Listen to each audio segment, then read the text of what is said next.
Hi అండి, ఈరోజు వీడియోలో సప్తశనివారాల వ్రత పూజలో స్వామివారి పీఠాన్ని ఎలా ఏర్పాటు చేసుకోవాలో చూపిస్తున్నాను.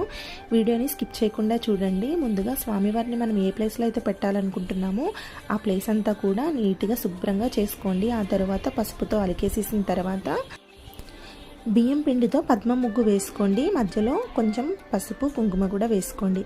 మనం పీఠం మీద స్వామివారిని పెట్టుకుంటాం కదండి, పీఠను కూడా నీట్గా నీళ్ళతో శుభ్రంగా కడిగేసేసుకొని తడి లేకుండా తుడుచుకోండి. ఆ తర్వాత కొంచెం నీళ్లు చిలకరించి పసుపు మొత్తము పీటకి అప్లై చేసుకోండి. తర్వాత కుంకుమ అలాగే పసుపు కానీ బియ్యం పిండితో కానీ ఇలా బొట్లు పెట్టుకోండి. తర్వాత మీరు పీట మీద కూడా పద్మ ముగ్గు వేసుకొని కొంచెం పసుపు కుంకుమ అక్షంతలు వేసుకోండి.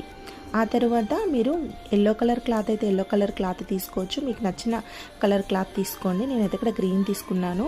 3 పిడికెళ్ళతోటి బియ్యం వేసుకొని దానిపైన కూడా పసుపు గంధం అలాగే అక్షంతలు వేసుకోండి. స్వామివారికి గంధం కుంకుమ బొట్లు పెట్టుకున్న తర్వాత తులసిమాల వేయండి. స్వామివారికి తులసిమాల అంటే చాలా ఇష్టం. తర్వాత మీకు నచ్చినట్టుగా స్వామివారిని అలంకరించుకోండి. Thank you.